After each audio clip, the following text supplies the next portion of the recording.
Kalau hari ini kalian pikir korupsi itu cuma soal maling uang negara, kalian keliru besar.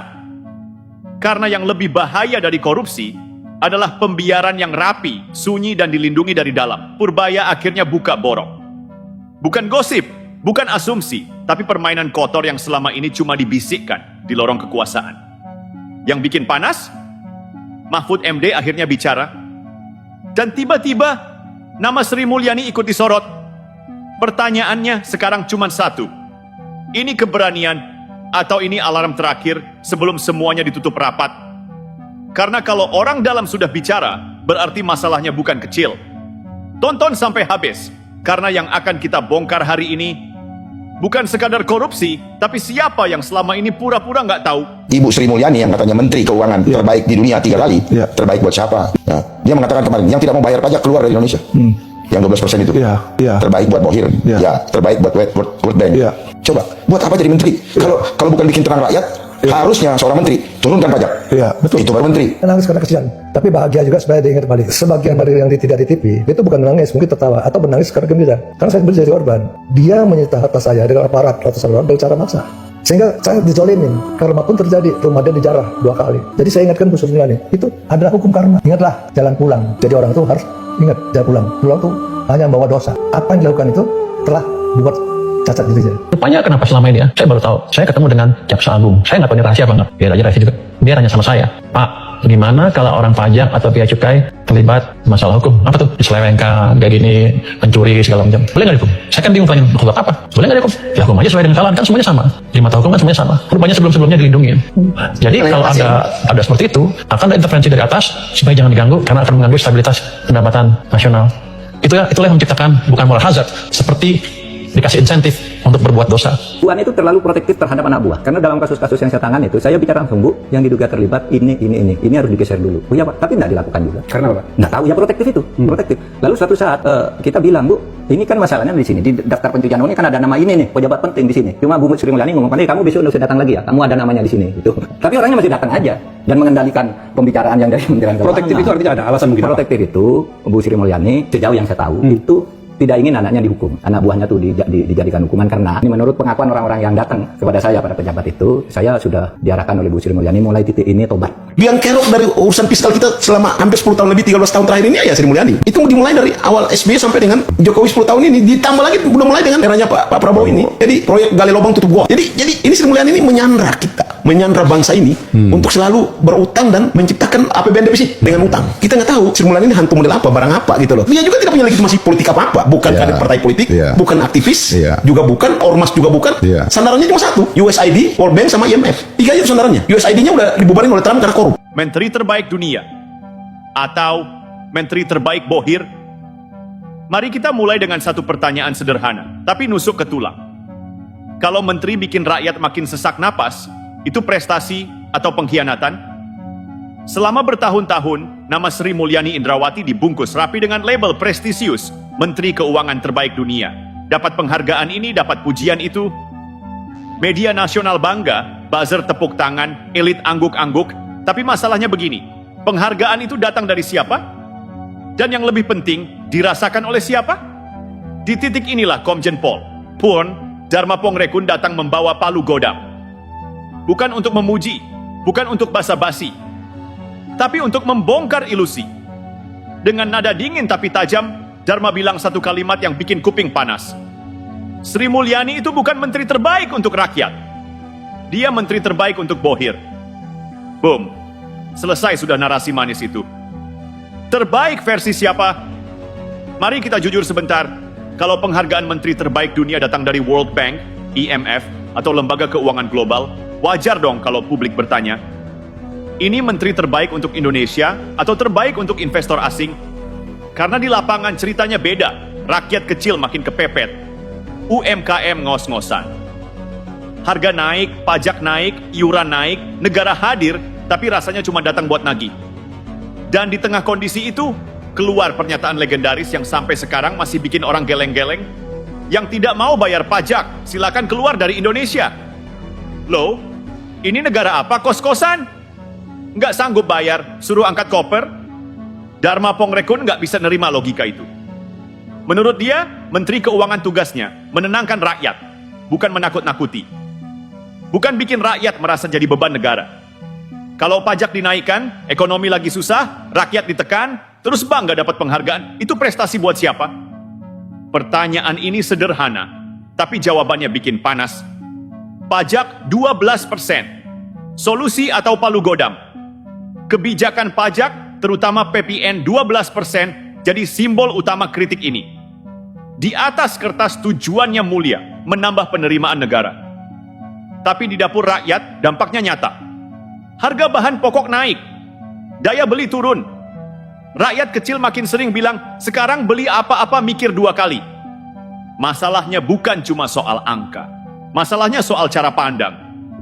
Dharma menyindir keras, kalau logika menteri cuma satu.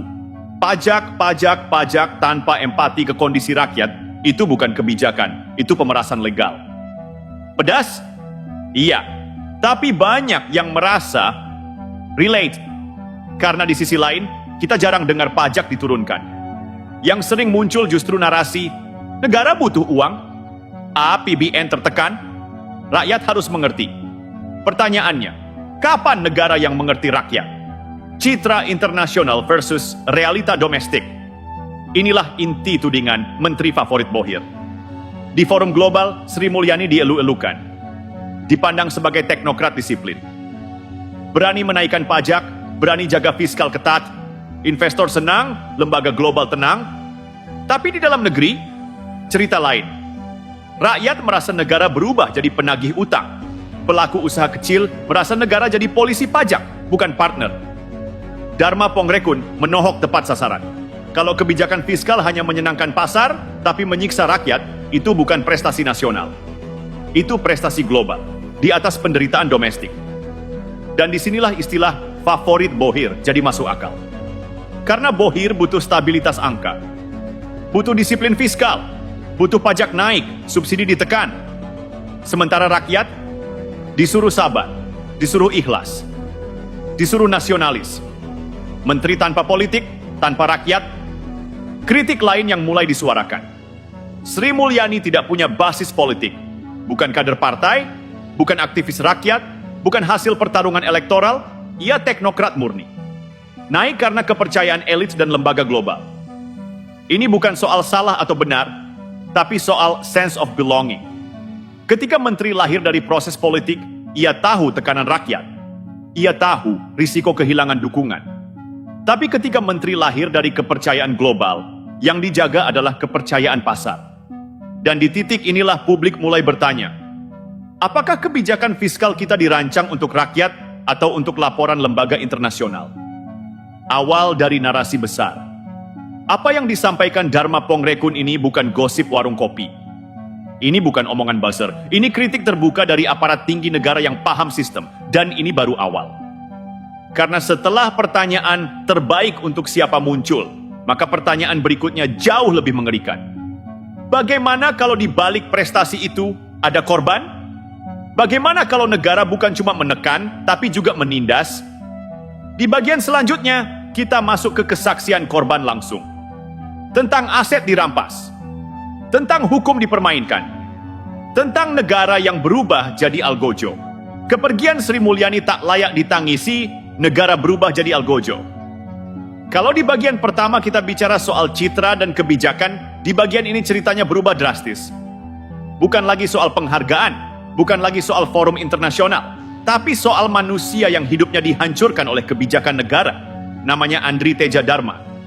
Mantan pemilik bank sentris, bukan tokoh ecek-ecek, bukan orang yang asal ngomong, dan yang dia sampaikan bukan curhat, bukan drama, tapi tuduhan serius terhadap Kementerian Keuangan. Kalimatnya dingin, tapi isinya mengerikan. Saya disita hartanya secara paksa, saya dizalimi. Kalau kalimat ini keluar dari mulut rakyat kecil, mungkin sudah dianggap angin lalu, tapi ini keluar dari orang yang paham hukum, paham sistem, dan siap buka-bukaan. Putusan MA palsu, ini bukan tuduhan ringan. Andri tidak asal menuding, ia bicara soal putusan Mahkamah Agung yang katanya dijadikan dasar penyitaan asetnya. Masalahnya satu, putusan itu diduga tidak terdaftar secara resmi. Artinya apa? Artinya negara menyita aset warga tanpa dasar hukum yang sah. Ini bukan kesalahan administrasi kecil, ini bukan miskomunikasi, ini pelanggaran prinsip hukum paling dasar. Karena dalam negara hukum, satu hal yang tidak boleh terjadi adalah hukum dipalsukan untuk merampas hak warga. Andri mengaku penyitaan dilakukan dengan pengerahan ratusan aparat, rumahnya diserbu, asetnya diambil, tanpa sidang, tanpa vonis pengadilan yang sah. Dan negara diam, atau lebih tepatnya, menjadi pelaku. Negara hadir, tapi sebagai apa? Kita sering dengar jargon, negara harus hadir melindungi rakyat. Tapi dalam kisah ini, negara hadir sebagai apa? Sebagai algojo. Andri menyebut dengan gamblang, rumah saya diserang 2 kali, saya dizalimi. Dan saya ingatkan, manusia itu harus ingat jalan pulang. Pulang hanya membawa dosa. Kalimat ini bukan ancaman, ini peringatan moral. Karena ketika negara menggunakan kekuasaan untuk menindas, yang rusak bukan cuma satu orang, tapi legitimasi hukum itu sendiri. Dan yang bikin makin panas, Sri Mulyani disebut menolak bertemu Andri. Bukan menolak sekali, tapi berulang kali. Mahfud MD mau dengar, Sri Mulyani menutup pintu. Ini bagian yang bikin publik makin bertanya-tanya. Andri mengaku mencoba semua jalur hukum. Pengadilan, Mahkamah Konstitusi, aparat penegak hukum. Dan satu tokoh negara yang bersedia mendengarkan adalah Mahfud MD. Bukan aktivis LSM, bukan pengamat, tapi Menko Polhukam saat itu. Sementara Sri Mulyani menutup pintu. Pertanyaannya sederhana tapi menusuk. Kalau yakin kebijakanmu benar, kenapa takut mendengar korban? Atau jangan-jangan karena mendengar berarti harus bertanggung jawab? Tak layak ditangisi. Kalimat yang lahir dari luka. Di titik inilah pernyataan Dharma Pongrekun jadi masuk akal. Ketika ia bilang, kepergian Sri Mulyani tidak layak ditangisi. Itu bukan kebencian pribadi. Itu bukan serangan emosional. Itu kesimpulan dari rentetan luka. Karena bagi korban seperti Andri, Sri Mulyani bukan simbol prestasi, tapi simbol kekuasaan yang menutup mata. Dan sejarah, kata Andri, tidak cuma mencatat prestasi. Sejarah juga mencatat aib kekuasaan. Masalahnya, aib ini jarang muncul di media arus utama. Jarang dibahas di forum akademik, jarang masuk headline. Kenapa? Karena terlalu berbahaya, karena menyentuh jantung kekuasaan fiskal. BLBI, PUPN, KPKNL. Nama panjang, cerita gelap. Kasus yang dialami Andri bukan berdiri sendiri. Ia terhubung dengan sejarah panjang. BLBI, PUPN, KPKNL. Nama-nama ini terdengar teknis, terdengar kering. Tapi di baliknya ada banyak cerita perampasan, tekanan, dan penyitaan. Dengan dalih menyelamatkan keuangan negara, hak individu bisa diabaikan. Prosedur bisa dipotong, dan hukum bisa ditafsirkan ulang. Pertanyaannya, kalau negara melanggar hukum demi uang, apa bedanya dengan penjahat berdasi? Ini bukan menolak penegakan hukum. Ini menolak penegakan hukum yang curang. Di sini narasi mulai terhubung. Apa hubungan kisah Andri dengan tema Menteri Favorit Bohir? Hubungannya jelas. Ketika kebijakan fiskal hanya fokus pada angka, manusia jadi korban. Ketika penerimaan negara dijadikan dewa, keadilan bisa dikorbankan. Dan ketika menteri terlalu kuat, terlalu lama berkuasa, terlalu protektif terhadap sistemnya sendiri, siapa yang mengawasi? Di titik ini publik mulai sadar, ini bukan soal satu orang, ini soal budaya kekuasaan. Dan di bagian berikutnya, budaya itu akan terbongkar dari pengakuan orang dalam, tentang oknum pajak dan bea cukai, tentang dosa yang dijadikan insentif, tentang sistem yang melindungi pelanggar demi target, purbaya blak-blakan. Dosa dijadikan insentif, kejujuran dianggap gangguan. Kalau dua bagian sebelumnya bikin dahi berkerut, bagian ini bikin perut mual. Karena di sini kita nggak lagi bicara dugaan dari luar. Kita bicara pengakuan dari orang dalam. Namanya Purbaya Yudhisa Dewa. Bukan buzzer, bukan netizen, bukan pengamat dadakan. Dan kalimat yang dia ucapkan sederhana, tapi efeknya seperti bom. Saya baru tahu 1 bulan lalu, ternyata oknum pajak dan bea cukai yang bermasalah hukum sering dilindungi oleh atasan. Berhenti sebentar, tarik napas. Ini bukan cerita lama dari warung kopi. Ini pengakuan pejabat tinggi negara. Dan yang lebih ngeri, alasannya terdengar rasional. Target penerimaan, di atas keadilan. Menurut Purbaya, perlindungan itu dilakukan dengan dalih klasik demi menjaga stabilitas pendapatan negara. Artinya apa? Kalau ada pegawai pajak atau bea cukai nakal, tapi setorannya gede, kasusnya bisa diredam. Bukan diselesaikan, bukan dihukum, tapi dipelihara. Inilah yang oleh Purbaya disebut moral hazard. Logikanya bengkok, tapi berjalan rapi. Yang jujur maka lambat, ribet, dianggap mengganggu target. Yang kotor maka cepat, setoran gede, aset organisasi. Akhirnya sistem mengirim pesan yang jelas ke bawah. Kalau mau aman, jangan terlalu jujur. Dan ini bukan kesalahan individu, ini kerusakan struktural. Ini bukan kelalaian, tapi pola. Purbaya nggak berhenti di situ. Ia menyebut praktik ini bukan kebetulan, ada intervensi dari atasan. Kalimat ini penting, karena artinya perlindungan itu sadar dan disengaja. Bukan 1-2 kasus, bukan kecolongan, tapi pola yang dibiarkan hidup. Dan di titik ini pertanyaan publik kembali muncul dengan keras. Siapa atasan yang dimaksud? Kalau ini terjadi bertahun-tahun, kalau ini terjadi lintas direktorat, kalau ini menyangkut pajak dan bea cukai, masa ia Menteri Keuangan nggak tahu? Atau tahu, tapi memilih menutup mata? Jujur jadi ancaman, kotor jadi aset. Ini bagian yang paling pahit. Dalam sistem seperti ini, pegawai jujur justru jadi masalah. Kenapa? Karena mereka terlalu lurus, terlalu patuh aturan, terlalu lambat mengamankan target. Sementara pegawai nakal, mereka kreatif, mereka agresif, mereka tahu cara memeras dengan rapi. Dan selama target tercapai, atasan senyum. Laporan hijau, menteri dipuji. Inilah mengapa Purbaya bilang, seolah-olah dosa itu diberi insentif. Kalimat ini bukan metafora, ini realitas sistemik. Kenapa baru sekarang terbuka? Pertanyaan berikutnya wajar. Kalau ini sudah lama terjadi, kenapa baru sekarang dibuka? Jawabannya pahit tapi jujur, karena butuh keberanian politik. Selama bertahun-tahun, Kementerian Keuangan adalah wilayah sakral. Kritik dianggap melemahkan negara. Membongkar borok dianggap anti pembangunan. Dan selama figur menterinya kuat secara internasional, nyaris tak tersentuh. Tapi setiap sistem punya titik retak. Dan pengakuan Purbaya ini adalah retakan besar. Kedepan tidak akan dilindungi lagi. Terlambat atau awal, Purbaya menegaskan satu hal.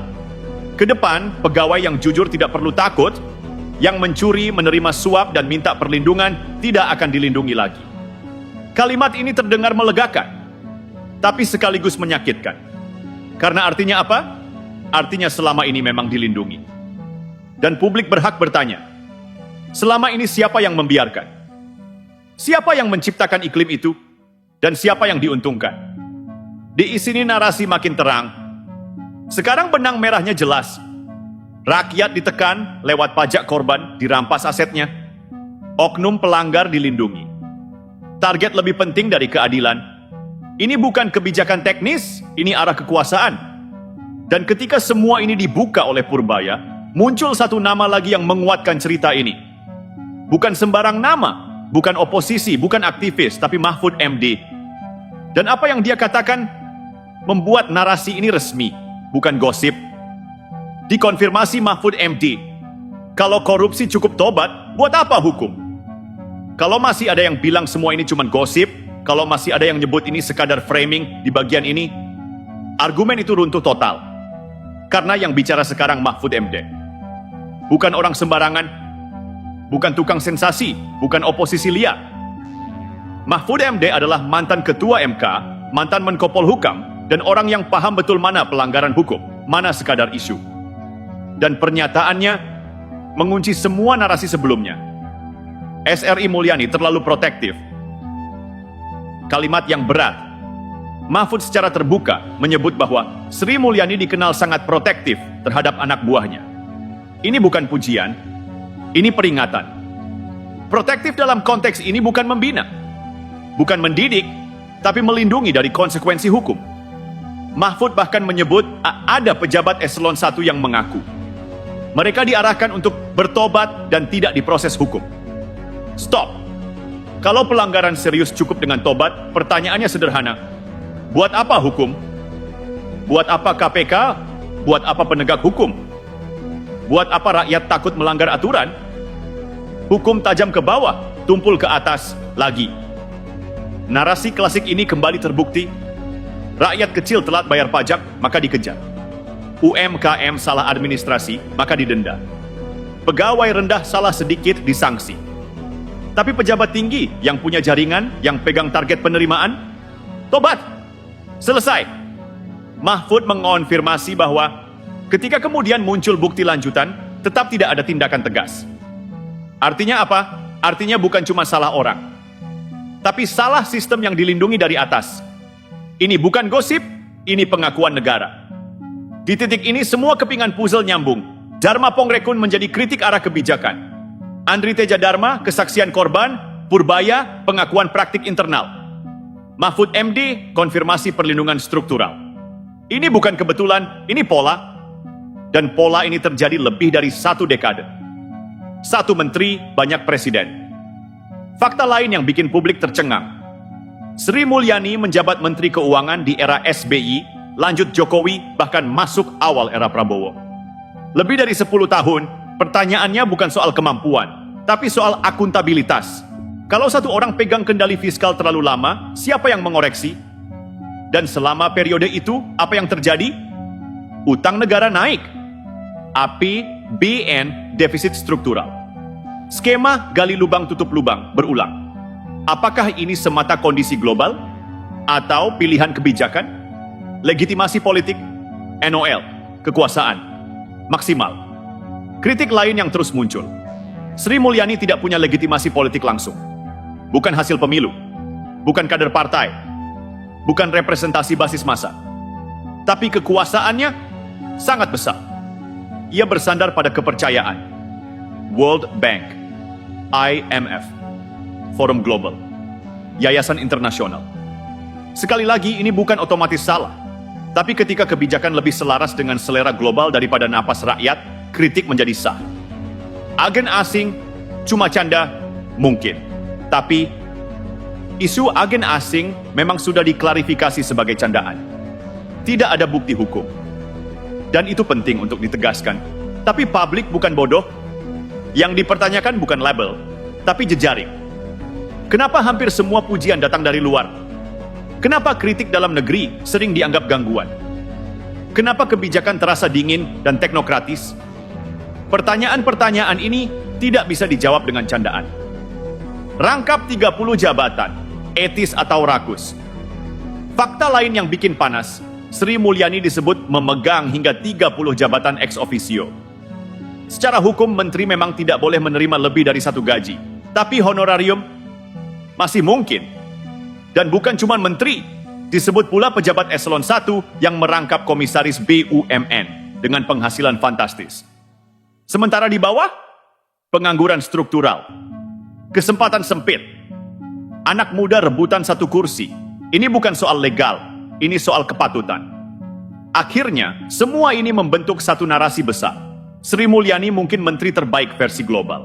Tapi untuk sebagian rakyat, ia adalah simbol kekuasaan fiskal yang dingin, protektif terhadap elit, dan keras ke bawah. Prestasi ada, tapi korban juga ada. Dan sejarah tidak cuma mencatat piala, sejarah juga mencatat luka. Ini bukan ajakan membenci, ini ajakan berpikir. Bukan untuk menjatuhkan individu, tapi untuk menagih akuntabilitas kekuasaan. Karena di negara demokrasi, tidak ada pejabat yang kebal kritik. Setinggi apapun prestasinya. Sekarang giliran Anda. Apakah Sri Mulyani menteri terbaik untuk rakyat? Atau hanya favorit Bohir? Tulis pendapat Anda di kolom komentar. Diskusi boleh panas, asal tetap waras.